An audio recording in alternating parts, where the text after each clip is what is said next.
the Confidence Conversation, Bethan. It's so nice to have you. Thanks, Joy. Nice to be here. So the theme for this season is all about well-being and self-care. So today we're going to chat a bit about your background and your career, your personal experience of dealing with overwhelm and burnout, and how you've managed your well-being and self-care alongside work. We'll also talk a little bit about giving yourself permission to pause and celebrating your own strengths and achievements, which is, as we know, is so important in this area. So to start with, can you tell me a little bit about your background and your career and how you've reached where you are today? Yeah, sure. Thank you. So I currently work at Grant Thornton. I'm in professional services and I have been for 15 years. When I left school, I went to university and studied sociology. I had no idea what I wanted to do as a career, except for what I didn't want to do, which was to be a teacher, like both of my parents, or an accountant. That seemed to be another path that was open to me. And I was like, oh, that sounds really boring. So when I graduated from uni, I had jobs, but not a career. I didn't go down the sort of graduate career path until 5 years later, when I kind of reassessed what I wanted and set myself some goals around what I wanted out of a career in the longer term, and ended up at KPMG on the trainee accountant scheme. So I couldn't avoid it any longer. And actually, I'm so glad that I did go down that route. It's created so many opportunities for me. And yeah, I joined Grant Thornton 6 years ago and initially I trained in tax, and I'm now, over the last couple of years, I've transitioned into a role focusing on inclusion and diversity. Brilliant. And I know you've recently relocated as well, haven't you? How have you found that? Yes, very, overall a really great experience. So we were living in Norwich. So I had relocated quite a lot in the past for my husband's work, so supporting him. It was one of the things I really was looking for in my career as well, was an organisation that would give me geographical mobility to support him. So he works in professional football, and I've always wanted to support him but have my own career as well. And when he was playing, we moved around quite a bit, and he's been coaching now for the last 6 years. So when he started that, we moved back to Norfolk, which is where we're both from, with our children, as our eldest started primary school. And then this last summer, he had the opportunity to move to Swansea. And we made the sort of decision overnight as a family that we would go with him. So it's the first time that we have relocated in 6 years, and also the first time we've moved children's schools. But it's been incredible. It's a beautiful place to come. We're on the Gower. Everyone here is so lovely, welcoming, and the children have settled in really well. So, I can't complain, apart from we've had to leave behind family and friends. Yeah, and you've got a little puppy as well, I know. Yes. It's been keeping you busy. I have. He is my Welsh dog. And yeah, he's absolutely amazing. I'm slightly obsessed with him. Yeah, it must be lovely to be able to go for walks and things where you are as well. Yes, definitely. That's the reason I got him. Actually, is it was something I always saw in my future, was and possibly in my retirement. You know, when someone had asked me once, "Where do you see yourself in 10 years or longer?" and I was like, "Oh, I'd love to have a dog, but I walk on the beach." And then when we moved here, I thought, why am I putting that off? Why would I not just do that now? So really enjoying that side of it as well. Brilliant. And I'm so delighted you're on the podcast today, because it's a really, sometimes it can be a really tricky subject to talk about, personal experiences of things like overwhelm and burnout. And I was delighted when you agreed to come on the podcast and talk openly about it, because I think it's so helpful to others to hear stories of how other people have coped and managed with situations. So would you mind talking a little bit about your experience with overwhelm and burnout, if you'd call it that? And I think a lot of our listeners would really relate to that, if you're happy to share. Yeah, of course. And thank you for inviting me on. So I have worked part-time since having my first child. So James has just turned 11. And so since I had him, I had a year's maternity leave, and then have worked 3 days, 4 days, combinations, different patterns. But I've always worked reduced hours. And the same, I had my daughter 2 years later, and have done the same. When Holly, my youngest, started school in 2017, I decided to, I think I was working 4 days at that point, but was finding that I was doing more hours and, there's a lot of work to do. So I was like, oh, I might as well go full time once she starts school, which is quite ironic looking back because school hours are so much shorter than nursery hours. Yes. But and actually my best friend said to me, but what about some time for yourself? And I was like, I don't need time for myself. It's fine. And I just ignored that advice. And I also was of the mindset at that point that I needed to be full time before I would get another promotion, before I would get my next promotion. And I was kind of on a bit of a treadmill of like, well, this is where I need to be. This is where I want to get to. So I did that. I put a lot of pressure on myself. And looking back, it is ridiculous when I say it, but I also went full time and also signed up to run my first marathon as well, because that was something that was always on my bucket list, and I decided that was the right time. Absolutely ridiculous Because you weren't busy enough. Exactly. So I think it's just this element of always like, right, okay, what do I need to achieve next? And sort of just taking too many things on. Yeah. And I think I was really enjoying my job then, but actually I slipped into kind of where I was saying yes to everything. And I was kind of, my boss at the time said that, if he wanted a presentation doing, he'd ask me. If he wanted a project doing, he'd ask me. If he wanted a client, because I sort of filled all those roles for him, which is obviously really flattering, but actually I was saying yes without realizing what that was costing me. And I also was then ignoring the physical symptoms. So I would suffer with nausea, with dizziness, with headaches periodically, and I was just kind of ignoring them and going, oh, it's physical illness, I've got a virus or whatever it is, and I might have an afternoon in bed and then I'd crack on again and keep going. Eventually my body shut down. It wouldn't like, I couldn't ignore the warning signs anymore, and actually I suffered quite a large panic attack in the night.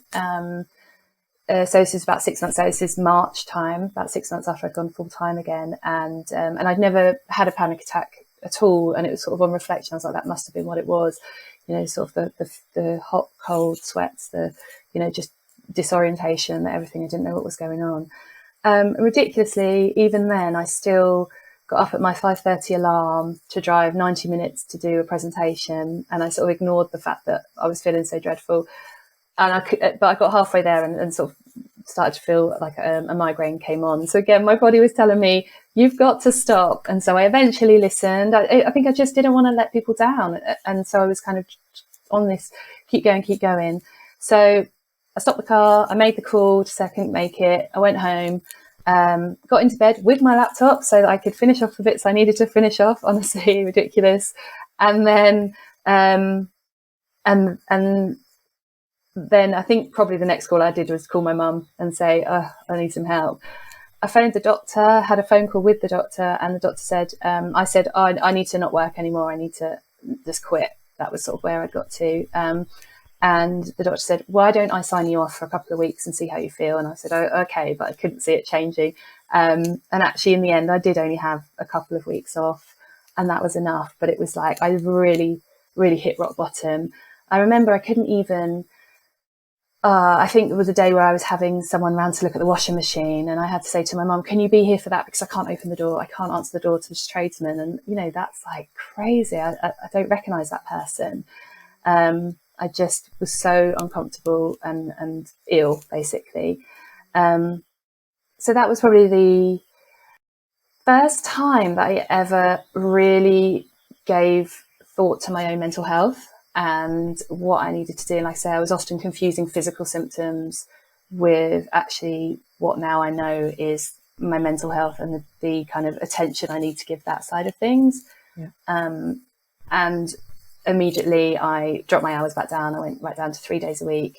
And again, that period made me realize that's what I need to do to be my best self, I suppose, at work and at home. And it really, I often say it was one of the best, sounds awful, but one of the best things that could happen to me, because it made me address myself and it made me understand what my needs are, what my drivers are, and what I can do, what I can manage. And actually, if I'm not okay, no one's okay, because I'm the one that runs the family. You know, I'm the one that keeps exactly. everything moving. Exactly. And it's such a familiar story, sadly. I think a lot of women suffer from kind of mental load, mental overload, and they're sort of managing a family, managing, as you know, in my book, I talk about the 4Ms. So I talk about kind of maternity, monthlies, miscarriage and menopause, caring responsibilities, and everything that brings, and all of these additional pressures that women in particular, and obviously men do have some of these similar pressures, but generally women do take on the kind of the biggest burden of these things. I'd be interested to know, thinking back to that time, is there anything that either the organisation or you could have done differently to try and intervene in that kind of time before you got to that point of having those 2 weeks off? What was there anything that you wish you'd had or done differently? Firstly, I'm quite proud that I only had 2 weeks off, and not that that's a badge of honour. And if people need longer, so be it. And in fact, I think I had 2.5 weeks in the end. But again, I wasn't going back to what I was doing, and my organisation, and it was at Grant Thornton at the time. They were brilliant in terms of the people that supported me and were like, "Yep, we understand," and they took the work off me, supported me back, and everything. What I think is probably the driver is knowing yourself, like not relying on someone else to recognize these things, and not, everyone's just on their own kind of, they've got their own priorities, they've got their own concerns and challenges, and, and it's really hard. We talk about in work about the role of the people manager, and, and that, it's so vital and it's so important, but it's also really hard to constantly be thinking about other people when you're also trying to think about yourself and also do your own work. And so I guess my biggest takeaway and advice to people is take ownership of your own situation and really understand what you need, and then ask for that. Do I wish someone might have said, "Oh, you're probably taking too much on." I said, my best friend said to me, "Oh, do you think you need some time?" And I was like, "No, I don't need any time. It's fine." Yeah. I didn't listen. So this is the thing, isn't it? It's like when mothers say, "You need to do this" or whatever. And my mother's probably listening to this podcast, but she knows that I go, yes. And I don't really listen at the time, but then ultimately I will sort of, drip feed and go in and I will do something. Okay. Yeah, that was right. It was good advice. I think that's it. So sometimes you're in it and you don't necessarily listen to the advice. And so that's why it's so important to know for yourself where your limits are. Yeah. And you talk about the kind of more recently you've recognized certain triggers for you. Can you talk a little bit about that and what those are for you? Yes, I think again that experience, what that allowed me to know is what I need to look out for myself, because I didn't want to get there again. I didn't want to get to that point because that was no good for me. It was no good for my family, and it was no good for my colleagues either. It's like, actually it's better to have me here some of the time on a part-time basis than to not have me at all. That's what I've realized. And so in terms of understanding what I need going forward, it's just really recognizing, and it's not immediate. I still realize that, I'm quite tired, I'm quite irritable, I'm not making time for exercise, and I'm not probably eating as well as I should, and I'm possibly reaching for the glass of wine in too many evenings. I bet so many people are sitting there nodding at this point. And so it takes, there's not a perfect formula, but it is. Yeah. I think for me, where I've got to at this point, I think the pandemic probably beat me up a little bit as well. Again, similarly as a working parent, working mother, I was the homeschooling kind of left me pretty traumatized, and trying to work at the same time, trying to set the children up, and I really am a strong advocate for gender equality in the workplace and at home, and I really push my husband, and he's supportive. But ultimately, like especially in the second lockdown, his work carried on. So, and his is out of the house. So it was literally like, okay, it's me and the children, and I wasn't a key worker. And it was like, okay, yeah, we can do this. Let's do this. Yeah. But I think it really took its toll. So that's, that was sort of the start of it. And then we had the relocation, which again is another point where I was obviously putting everyone else before me, with the children, with my husband and everything, just kind of, right, let's manage this. Let's make sure everyone's okay. Make sure the children settle well. Let's make sure that I don't drop a ball at work. So I was like, okay, yeah, well, this is great because I've been working at home anyway. So I can just pick my laptop up, carry on as I am, just in a different home office. And I'm a bit naive, really, because I also was leaving behind any kind of childcare that I had.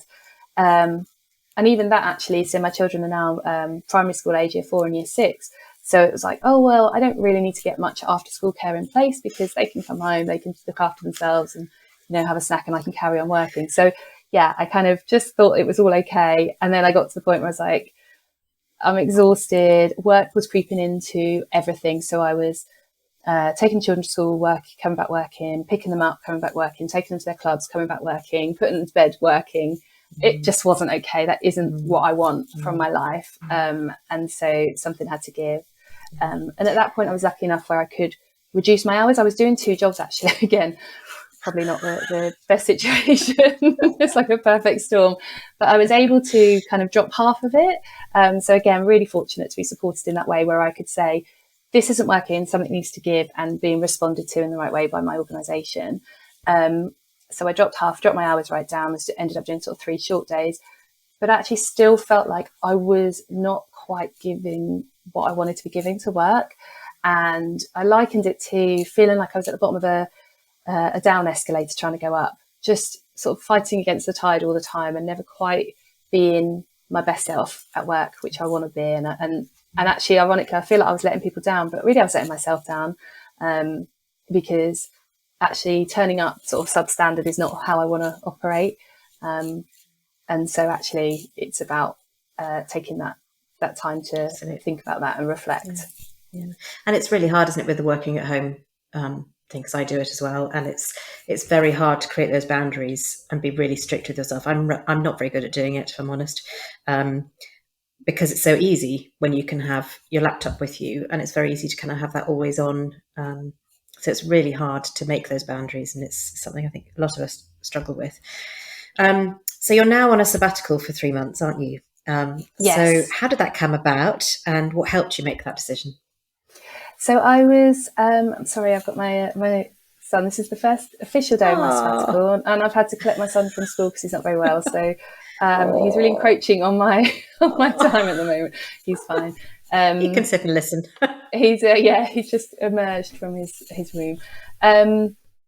So I was at that sort of a bit of a crossroads of like, what's next? So I was coming to the end of a project, and it was a secondment actually on gender equality, which is how we've been in touch, Joy, and something I'm so passionate about. And it was a 12-month post, and it's coming to the end at the end of June. And it was like, okay, what's next? What do I go back to what I was doing? Do I actually step away and possibly resign? Do I take a break? That's those sort of things were going through my head, like what needs to happen now? And actually it was a conversation with someone at work, someone quite senior, who said, well, I've taken sabbaticals before for my mental health, and it's okay. And because I was a bit like, oh, what impact will it have on my career? Will it sort of make me go backwards? Will it mean that there won't be opportunities for me? And that conversation was massive, because I was like, oh, okay, that's brilliant. So it feels really supported. And again, I felt like, oh, I can't take 3 months out of the business. I'll be letting people down. And it's because I was in that mode of people pleasing. It's like, again, one of those triggers when you realise that you're putting everyone else ahead of yourself. So, we've got a policy for it at work. It's unpaid, but it's, fully supported, and it's an option there for people. And I think, so it took me a little while to kind of really get on board with it as such and feel like it was the right thing to do. But then, to be honest, as soon as I started to tell people that I was going to be taking this 12-week sabbatical from 1st of July, the reaction was just maybe like, oh my God, I'm so jealous. I wish I was doing that. And actually, but I think also I said to someone, well, I haven't had a break since maternity leave. And it was like, well, that's not a break. And Exactly, that's not a break. So it's like, it's a bit like, oh, it's okay to get off this treadmill for a minute, and to, obviously I can't yet say if it does have an impact, what impact it will have. But at the moment, I can only imagine that it's going to be positive in terms of how I'm going to feel going back. I'm already quite excited to go back in October, to know that I'll be refreshed and I'll be energized and more motivated. Like my husband did say to me, like, oh, I don't think you'll want to go back to work. And I said, I do think I will. I'm so driven by my career, and I'm not ready to not have that as part of my what's the word? My character. You know, I don't want to just be a mum and a wife and a friend or whatever. It's That's like, hard. no, It's hard work being a mum and a wife. I find that it's much harder than doing I the work. need this break. Exactly. And so, I'm taking this time to pause, to reflect, to read some books, and to walk my dog on the beach, and actually to also, as you said there about boundaries, to put boundaries in place ready for my return, so that actually I'm not trying to do things at the same time. When I'm working, I'll be working, and when I'm parenting, I'll be parenting, and actually, which would involve me going out to an office more often, which would involve, you know, having more childcare in place, make sure my husband's doing more of his share. And all that as well. Absolutely. And it's one thing that I talk about in the book. Actually, I talk about this sort of big struggle on the mountainside. You know, for a lot of women, it's quite a massive struggle up the mountain. And actually, what organisations can do if they're clever about it is create these kind of refuges on the side of the mountain to let people have a rest, have a break, then get back on the path and carry on, rather than falling off the mountainside completely. Just, you know, give people that break and nurture them. And actually, you've got to fill up your own fuel tank before you can help others. So it's really important to kind of think about filling your own bucket up and replenishing first.